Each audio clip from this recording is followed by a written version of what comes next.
जय श्री ओम नमः शितेभ्यः। जय श्री ओम नमः शितेभ्यः।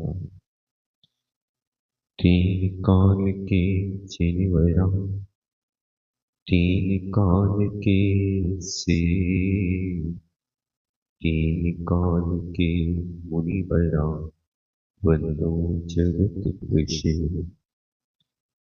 बोलिए अनंतानंद सिद्ध परमेष्टि भगवान के, 24 तीर्थंकर भगवान के, चिंतामणि पार्श्वनाथ भगवान के, परम श्रद्धेय परमोपकारी आचार्य गुरुवर 108 विद्यासागर जी महामुनि महाराज के, आचार्य प्रवर 108 शमय सागर जी महामुनि महाराज के, सिद्ध चक्र महामंडल विधान के, अष्टानिक महापर्व के,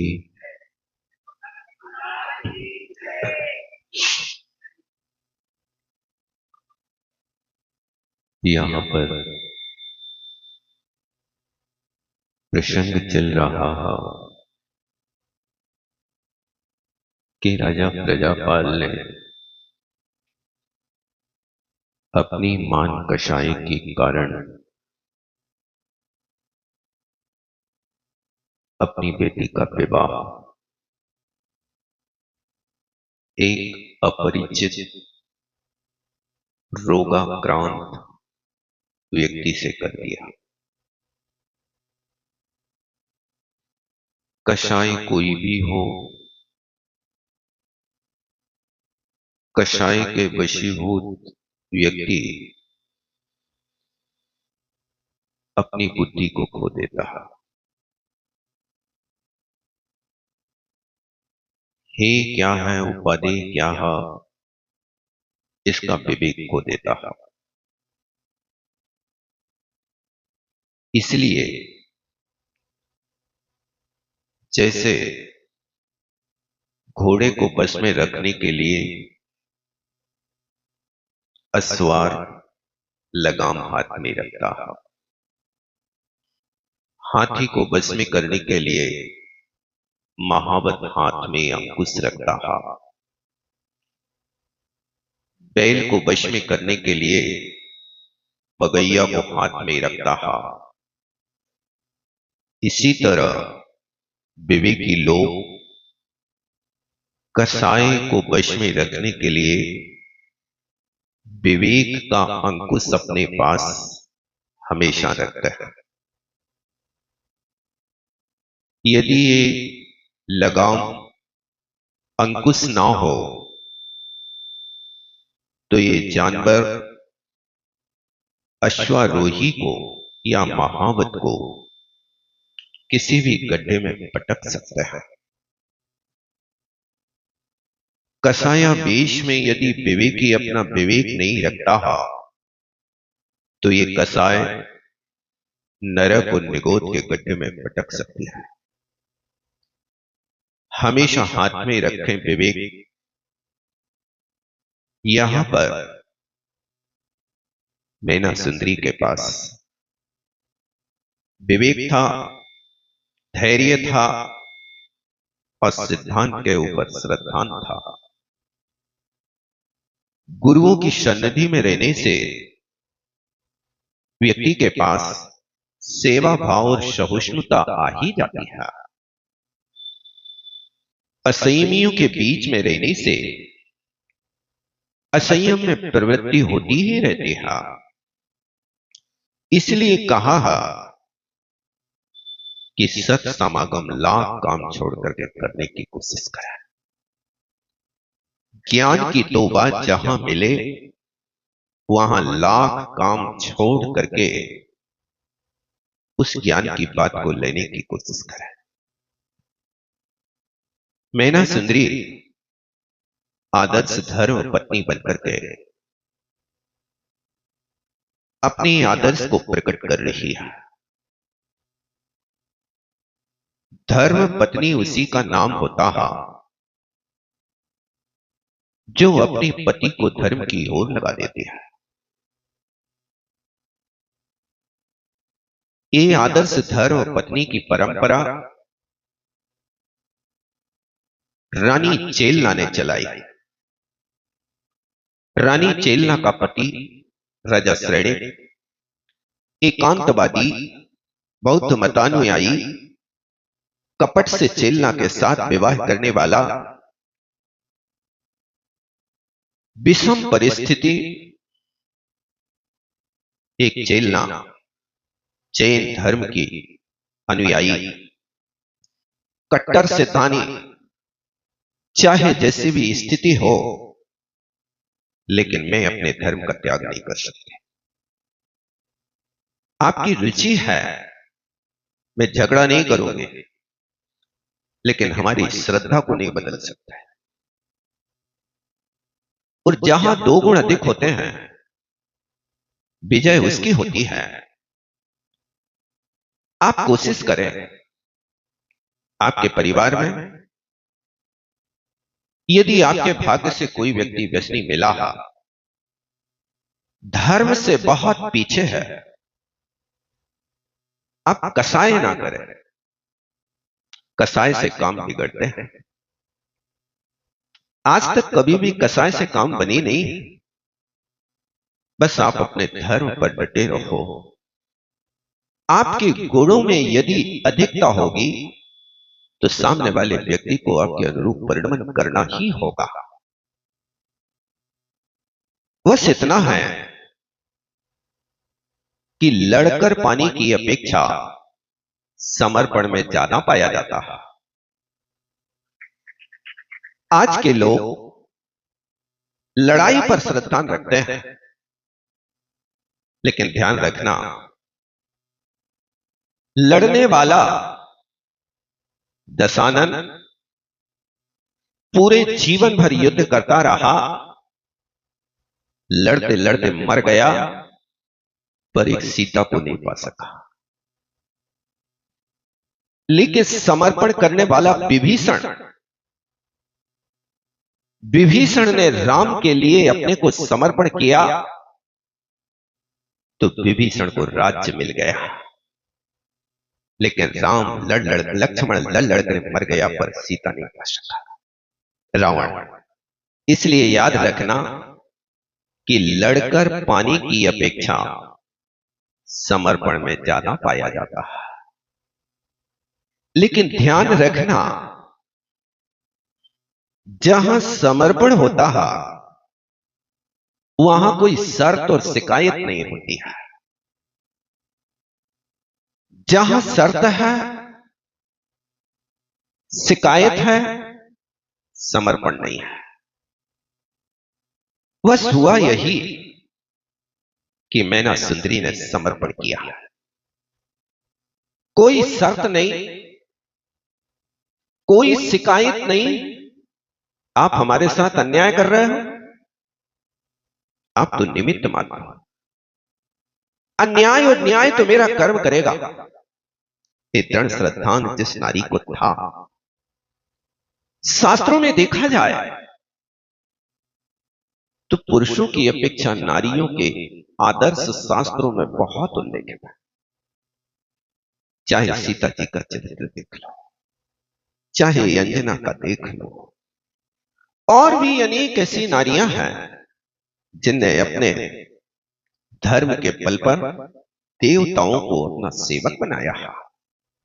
और हुआ है कि मैना सुंदरी ने पति सेवा परायण, इस पाठ को उसने यमधर्म मुनि महाराज के चरणों में सीखा था कि सेवा से बढ़कर और कोई धर्म नहीं। गृहस्थ जो सेवा करते हैं उसको सेवा कहते हैं, लेकिन साधु यही सेवा करते हैं तो उसको बैयावृत्ति कहते हैं।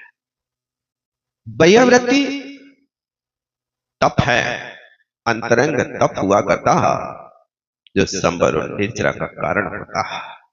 इसके रहस्य को यदि समझ लो तो कभी बैयावृत्ति करने में आप अपने मुख को नहीं गुड़ियाएंगे।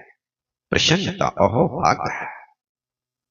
इसलिए जहां सेवा का अवसर है, उन बुजुर्गों को आप भार नहीं, आभार माने के हमारे लिए अवसर मिल गया। अन्यथा कहां जाओगे भैया वृद्धि करना है।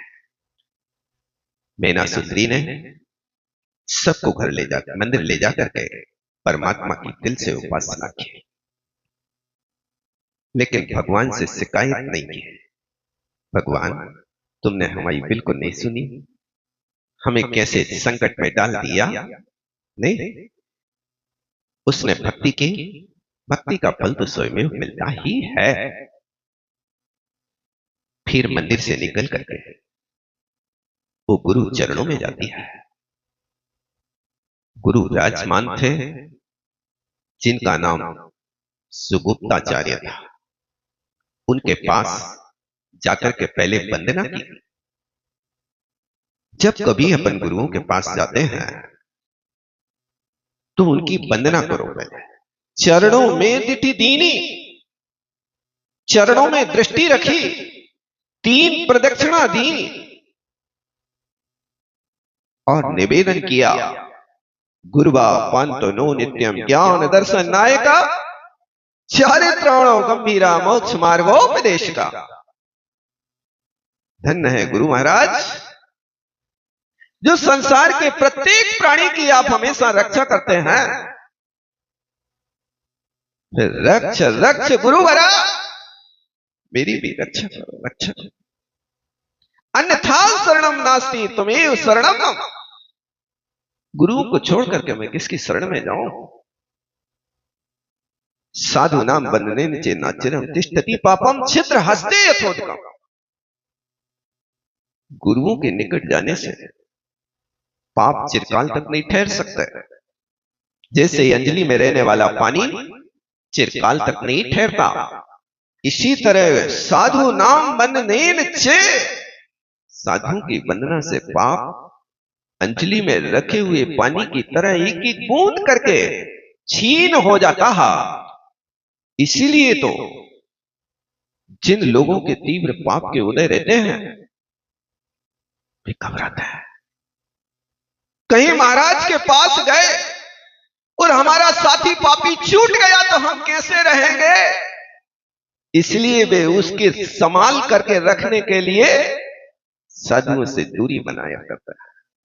लेकिन ध्यान रखना, जैसे गंधी की दुकान पर गंध फ्री में मिलती है, इसी तरह साधुओं की दुकान पर वैराग फ्री में मिलता है। यहां पैसे नहीं लगते हैं। गंधी की दुकान तो जानते हैं ना, इत्र बेचने वाले की दुकान पर जाओ तो उसकी दुकान पर जाते ही वो जितनी उसके पास वैरायटी है सारी तुम्हारे सामने ढक्कन खोल करके तुम्हारी कॉलर पे कलाई पे लगा लगा करके सूंघो सूंघो, सारी वैरायटी दिखाता कि नहीं दिखाता। अब बढ़िया खूब खुशबू ले ली, तुम्हारी नासा सुर सुर करने लगी। अब खरीदो या ना खरीदो, चले जाओ तो सैंपल के थोड़ी पैसा लगते हैं भाई, सैंपल के पैसा लगते हैं। वो सारा माल दिखाएगा, सुंघाएगा, गंध लो, मस्त हो जाओ, 24 घंटे के लिए ऊर्जा भर लो और चले जाओ। कल फिर उसकी दुकान पे चले जाओ, हर्रा लगे ना फिटकरी रंग चोखो, बिना पैसा के ये कॉलर में और कलाई में लगाओ, चलते बनो। मिलता कि नहीं मिलता? जब गंधे की दुकान पर पहुंचने से गंध फ्री में मिलती है तो वैरागी की दुकान पर भी तो यही तो रोज पढ़ते हो, हे गुरुवर शाश्वत सुख दर्शक यह नग्न स्वरूप तुम्हारा है, जग की नश्वरता का सच्चा दिग दर्शन करने वाला है। इस सारी की सारी स्तुतियां वहां मेनासुंदरी गुरु के सामने करती है। और जब भक्त हृदय से द्रवित होता है तो गुरुओं को भी नजर उठाना ही पड़ती है। निकट भव्य है। आप लोग कहते हो ना, थोड़ा ध्यान लगा, गुरु दौड़े दौड़े आएंगे कि भक्त दौड़े दौड़े आएंगे? तुम भगवान गुरु को दौड़ा रहे, क्या कर रहे हो? खूब अच्छे से गाते हो, गीत संगीत से गाते हो, थोड़ा ध्यान लगा। तो भी गुरु दौड़े दौड़े तुम्हारे ध्यान में, तुम्हारे माइंड में आएंगे कि तुम्हारी पट्टी चढ़ेंगे? क्या करेंगे बताओ? तुम्हारे हृदय में आ जाएंगे, तुम ध्यान लगाओगे।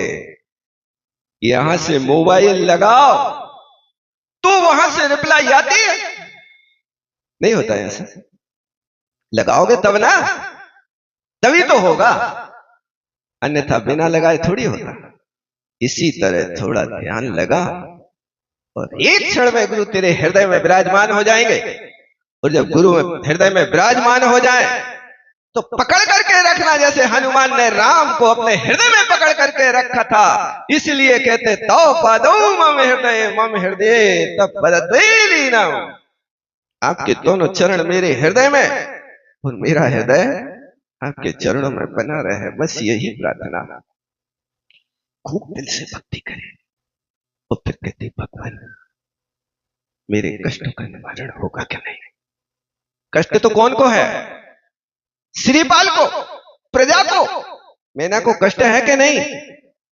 कष्ट तो इस बात का है कि ये दुखी है तो इनका दुख ही मुझे बार बार दुखी कर रहा है, इतने कष्ट झेल रहे। क्योंकि दूसरों की पीड़ा में स्वयं पीड़ित हो जाना, यही तो धर्म ध्यान का लक्षण है कि दूसरा दुखी है तो हम भी दुखी हों। ये धर्म ध्यान का लक्षण माना जाता है। महाराज ने कहा तुम्हारे कष्ट बहुत जल्दी दूर होने वाला है। इन कष्टों का निवारण करने के लिए तुम अष्टांग सम्यक दर्शन का पालन करो। देव शास्त्र गुरु के प्रति अटूट श्रद्धा होने का नाम सम्यक दर्शन है। और अष्टांग का अर्थ होता है कि देव शास्त्र गुरु के प्रति आप तागम पदार्थ के ऊपर शंका नहीं करना, इसका नाम निशंकित अंग है। और धर्म के बदले में कोई अपेक्षा नहीं रखना। हे भगवान हम सिद्ध चक्र मंडल विधान कर रहे हैं, बस हमारे लड़का की नौकरी लग जाए, और यदि अच्छो पैकेज हुई है तो फिर अगली अष्टांगों में फिर करें हम। ये भावना तो लेके नहीं चल रहे भैया। आकांक्षा धर्म के बदले में मत करना। क्यों? अरे धम्मो मंगल मुकुट्टम अहिंसा सही हो तो वो धर्म तो अहिंसा है, अहिंसा रूप है, उत्कृष्ट है, मंगलमय है। इसलिए धर्म सर्व सुखा करो हित करो। धर्म सबका हित करने वाला है, सब सुख देने वाला है। बस निरपेक्ष वृत्ति से धर्म करना। देखो वृक्ष के नीचे जाते हो तो क्या वृक्ष से याचना करना पड़ती कि हे वृक्ष राज थोड़ी छाया दे दो? करना पड़ता? स्वयं छाया पा जाता है। और तुम लोग पढ़ते हो कि एक गांव पति जो होवे सो भी दुखिया दुख खोवे।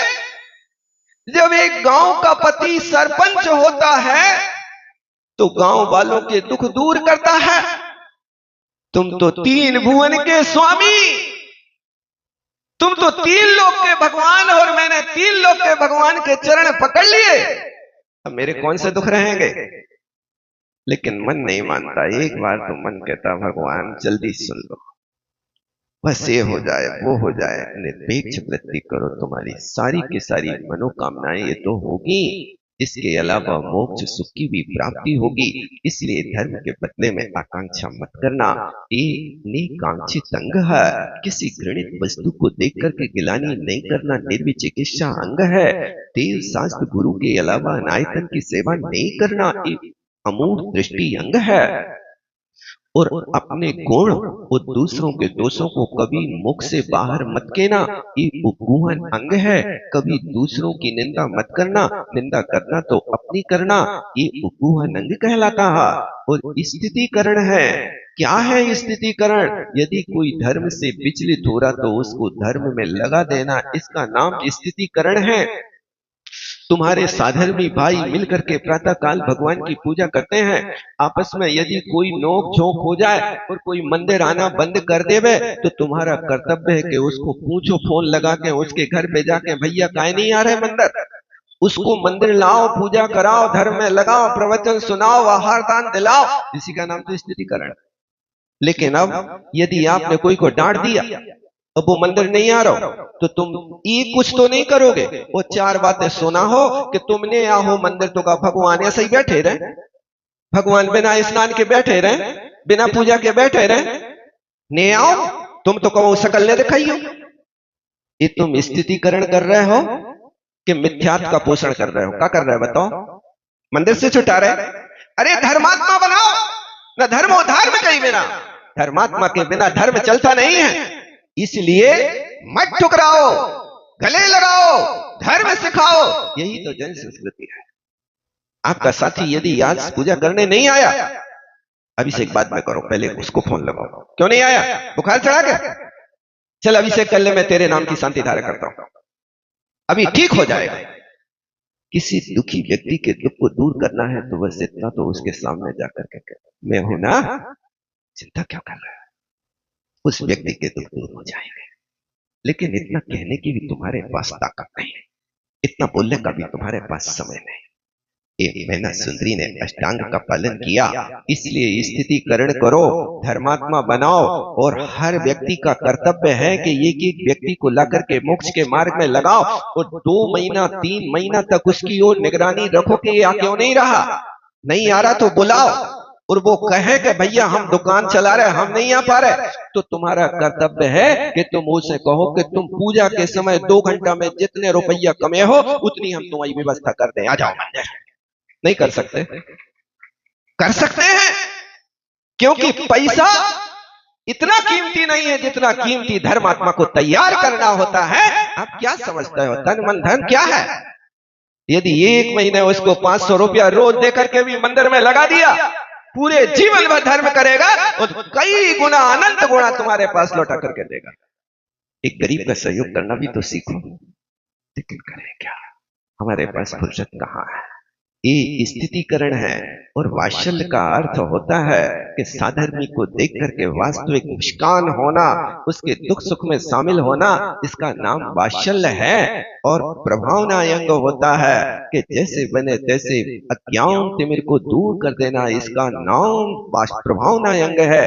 इन 8 अंगों का पालन करना, सिद्ध चक्र व्रत का पालन करना, और सिद्ध चक्र व्रत का पालन करते करते दूसरों के दुख को दूर करना, अनुकंपा रखना, 12 व्रतों का पालन करना, और पानी छान करके पीना, रात्रि भुक्ति नहीं करना, रोज देव वंदना करना, ये सारे के सारे नियम महाराज ने उस मैना सुंदरी को समझाए, और मैना सुंदरी ने सहर्ष स्वीकार किया। जैसे आप लोग प्रसाद स्वीकार करते हो, इस तरह प्रसाद के रूप में गुरु मुख से वचन हमारे लिए मिल जाए, हो भाग धन्य भाग है कि गुरु ने हमारे लिए मोक्ष का मार्ग बता दिया।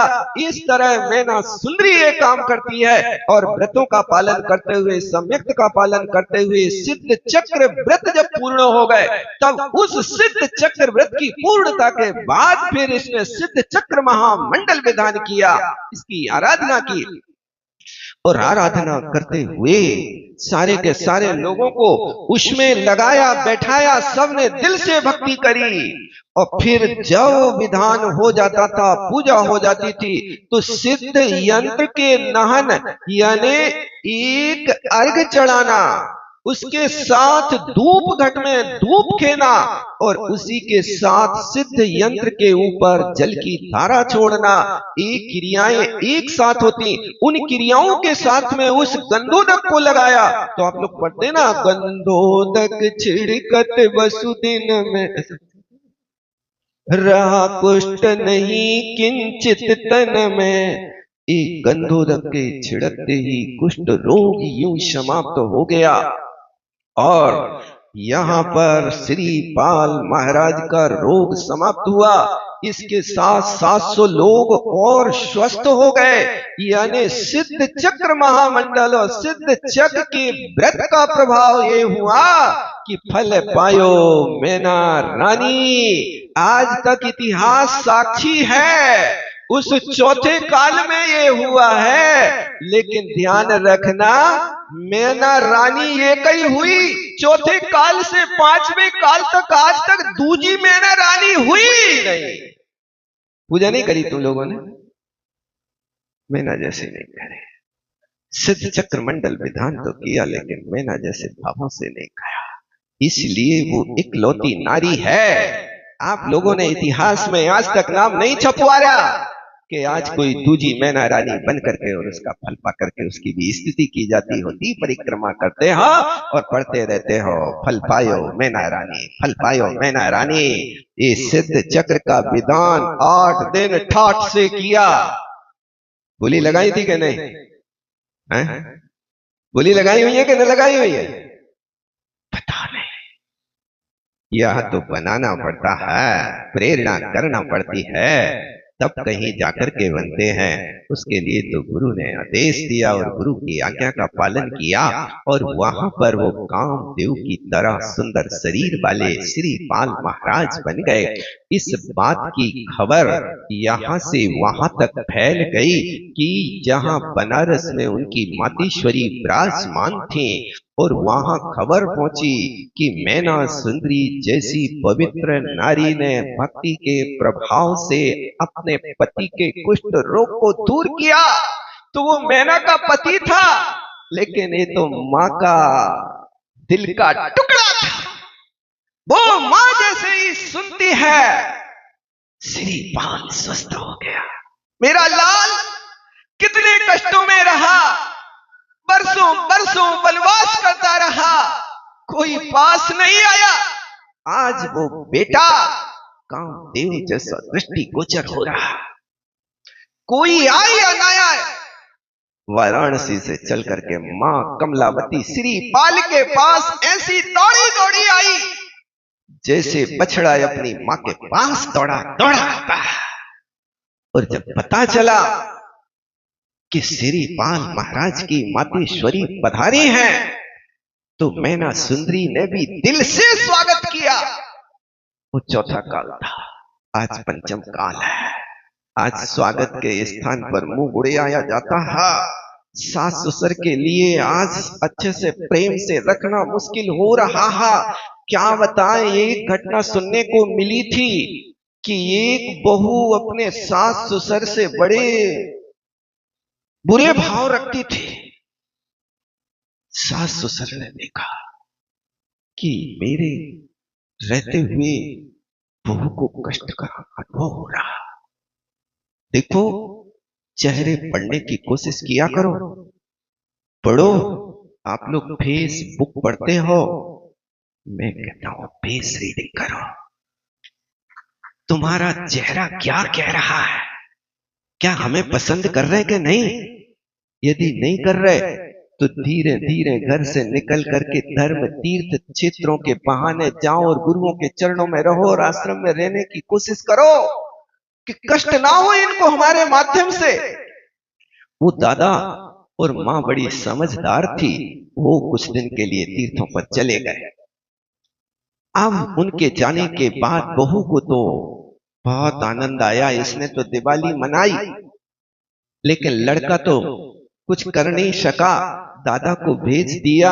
मन में टीस थी कि मैं जैसा निकम्मा श्रवण कुमार नहीं बन सका, लेकिन करूं क्या, दादा चले गए हैं, मम्मी चली गई है। अब हुआ है कि कुछ दिनों के बाद अब ये दादा आए, बेदादा नहीं, दूसरे दादा। तो इसने, लड़के ने कहा, राजुल पापा आ रहे हैं, तुम जल्दी उठना, मैं सुबह उनको लेने जाऊंगा। काहे को आ रहे हैं? बोल दो कुछ दिन और रहे हैं। मैं तो नहीं बोल सकता, सिर दर्द, बुखार चढ़ने लगा। अब ये तो बोल के चला गया कि मैं दादा को रिसीव करने जा रहा हूं, तुम नाश्ता बना लेना। अब वहां वो गया और ये 8 बजे तक नहीं उठी। अब वहां से वो लेकर के आए, दरवाजा खटखटाया, दरवाजा खोलो, बहुत सिर दर्द है। तो दरवाजा तो खोलना पड़ेगा। दरवाजा खोल के देखा, अरे हमारे पापा ये कैसे हो? तुमने बताया नहीं? अरे हमने कहा तो था पापा आ रहे, नहीं कहा था? ये कहा हमारे पापा? अरे पगली, ये भेदभाव तो तू करती है। मेरे तो चाहे मेरे पापा हो, चाहे तेरे पापा पापा हूं, मेरे लिए तो दोनों पापा है। ये तो तुमने भेद खड़ा कर रखा है। और उस लड़की के पापा ने देखा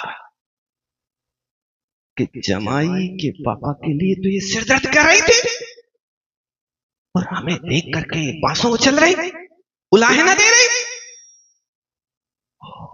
पिता भी सोचता है मैंने अपनी संतान को संस्कार सही नहीं दिया, एक पक्षपाती है। अब जब रिश्ते होते हैं तो पिता पिता तो अपना रिश्ता निभाते हैं, वे समधी कहलाते हैं। लड़की का बाप भी लड़का के बाप से साउजू कहता, और लड़का का बाप भी लड़की के बाप से का क्या साउजू कहता। वो समधी दोनों क्या हो गए? समधी होते ना। समधी लड़ते देखे कभी आपने? देखे कभी? नहीं देखे कभी। दोनों की समान बुद्धि है।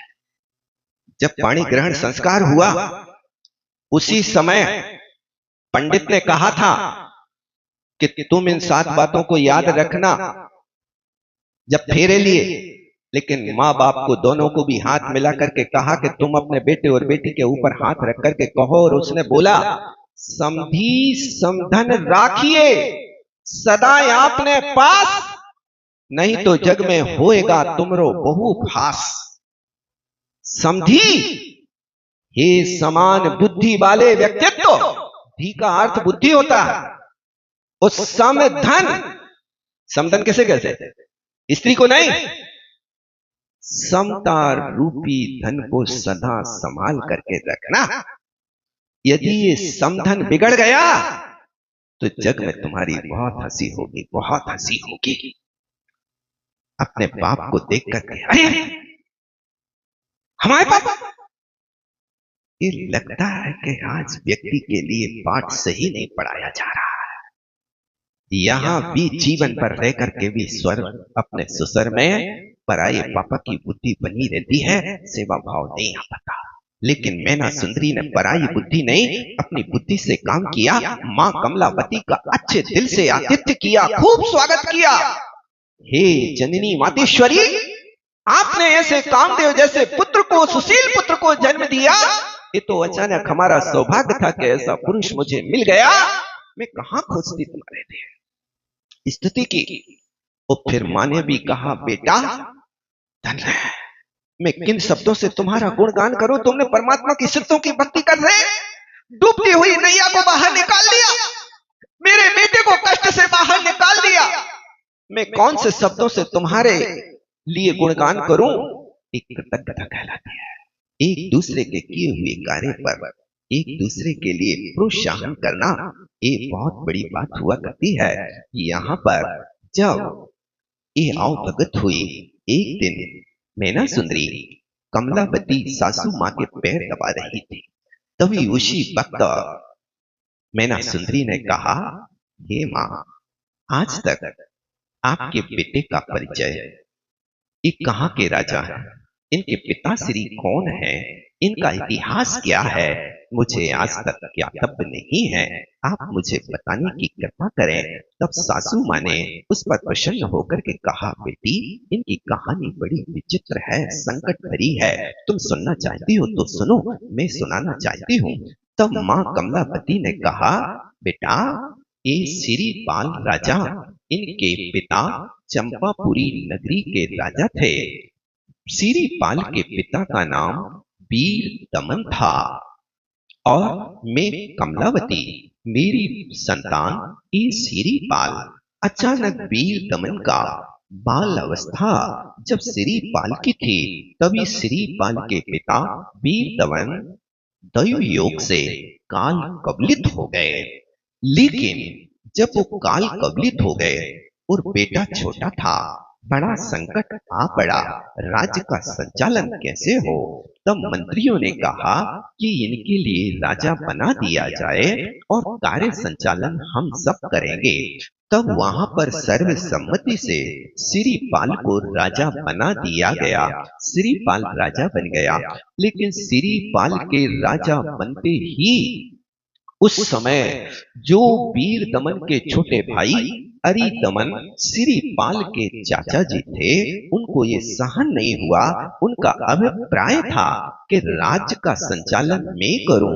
भाई के राज्य को संचालन करने के लिए यदि उनकी योग्य संतान नहीं है तो भाई संभाल सकता है, लेकिन मंत्रियों ने उनके हृदय की दुष्चरित्रता को जान करके अरिदमन को राज्य ना दे करके सिरिपाल को राज्य दे दिया। इस बात से चाचा अरिदमन बहुत कुपित हो गया, बहुत कुपित हुआ। अब कर क्या सकते थे, लेकिन ये राज्य लक्ष्मी ऐसी है कि अच्छे अच्छे लोगों के हृदय को द्रवित कर देती है। तब ये हुआ कि चाचा अरिदमन ने सिरिपाल को मारने के लिए षड्यंत्र रच लिया। देखो, जहां पैसे की लोलुपता होती है वहां लोग अपने सगों के साथ भी मारने पीटने जलने आदि के बुरे भाव करने लगते हैं। ध्यान रखना, ये पैसा यदि आप इसके वश होकर के ऐसे खोटे कार्य करने की कोशिश करते हो तो ये होगा कि आप और ज्यादा सुख चाहते हो। लेकिन देखना कि यहाँ ऐसे काम करने वाले लोग कहाँ सुखी हुए हैं। आप सोचते हो कि इनको हटा के मैं निष्कंटक राज्य करूंगा, लेकिन भैया वो राज्य यहाँ पर पृथ्वी का करोगे कि कारागार का करोगे। जिनने जिनके साथ ही कुनीति की है उनको आजीवन कारावास भोगना पड़ा है। जन्मजात बच्चे को मारने वाले कंस जैसे व्यक्ति ने उस बच्चे को पछाड़ने की कोशिश की है राज्य लिप्सा के कारण, लेकिन देखो क्या हुआ उनका। ये स्थिति हर व्यक्ति जानता है। इसलिए बेटी, मैंने सोचा कि काश अरिदमन ने इस राज्य लिप्सा के लिए मेरे बेटे को मार डाला तो मैं तो अनाथ हो गई। मेरे पास तो कहीं सहारा नहीं रहा। पति के जाने पर नारी के लिए पुत्र ही सहारा हुआ करता है। अब यदि ये भी सहारा मिट गया तो मेरा क्या होगा।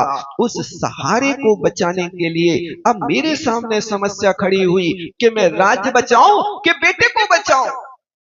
मैंने निर्णय लिया, राज्य से कीमती मेरा बेटा है, इसलिए मैं राज्य को छोड़ करके अपने भाई यानी श्रीपाल के मामा के यहाँ चंपापुर से वाराणसी आ गई और वाराणसी रहने लगी। कुछ समय के बाद श्रीपाल को कुष्ठ हो गया। उस राज्य का संचालन अरिदमन कर रहा है। अब आगे क्या होता उसको बनाएंगे देखेंगे। बोलो आचार्य गुरु विद्यासागर जी महामुनि महाराज। जावाड़ी के ज्ञान से सूझे लोग।